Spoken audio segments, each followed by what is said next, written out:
When I was working an area in our city, North Main Street area, there was a young man. He was probably 14, 15, was a very good athlete.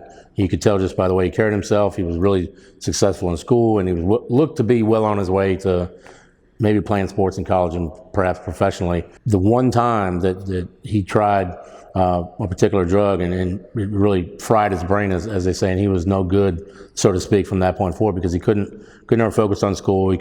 He's in and out of jail the rest of his life, and in fact he's still incarcerated in penitentiaries. There's a young life who did not have a history of being addicted. There was, I guess his whole life was whammied by that encounter. So it's all about the consequences and the choices that young people make.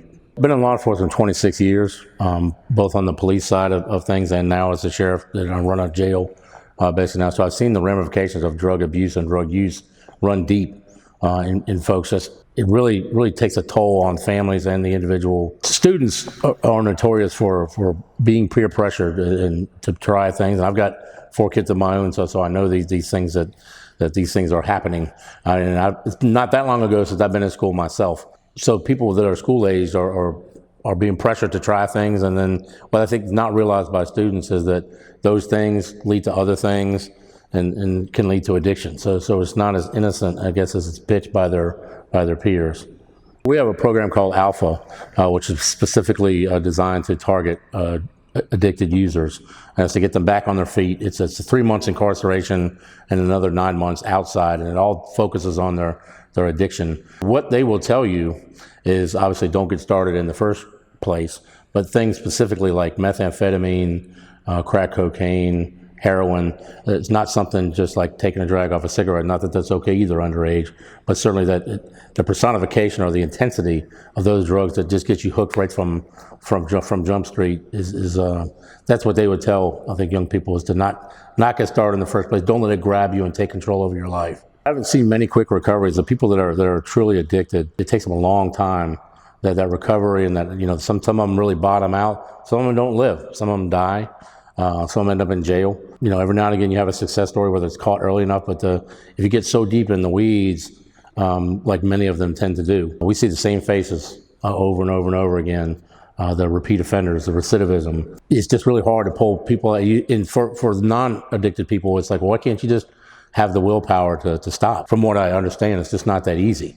Even for smokers will tell you the same thing, that you just can't stop. The regret that folks expressed to me, that they've lost their families, both the ones that they were raised up with, so to speak, that they moved on, disowned them because of their addictions, and their addictions have oftentimes, the addicts have stolen from their families, robbed members of the families, kind of thing, gone and incarcerated and separated from their own children that they have born, and many times they go to prison, because 85% of the people that we see, roughly, their crimes are directly connected to some form of drug use or addiction, whether it be stealing money to get for drug use, the actual drug use itself was a drunk driving or a serious crime, robbery or murder. So there's plenty of support systems available.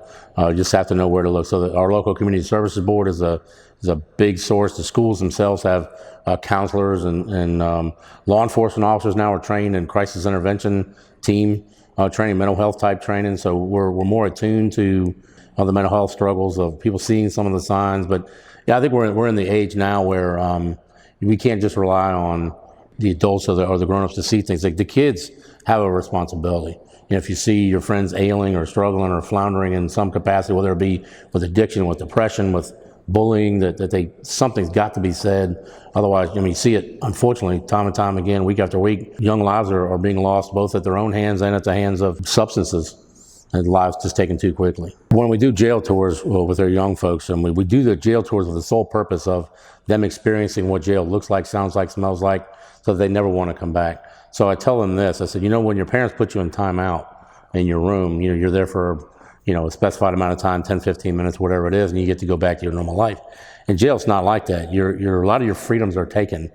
You don't have nearly the freedoms that you have in the outside world. Even as a young person or as a child, we feed you when we feed you. We tell you when to go to bed, and you have to do it. And certainly there are adult consequences for not not following. You have to wear a certain uniform all the time. You can't do certain things. You have to eat with a certain kind of utensil because there's and oh, by the way, there's people that have committed violent offenses all around you. When you turn 18, it's those consequences become they're always real, but certainly when you're an adult, they become very real very fast. Seeing more and more people, adults, of course, in the jail coming into our environment where they've been addicted to painkillers to start with, and then graduated, if you will, to a heroin or a harder substance that has severe and significant side effects, and just the physical trauma and the tremors is just to watch it is just sad. It's becoming more and more prevalent here in our area, and certainly with Pennsylvania County as a rural community, and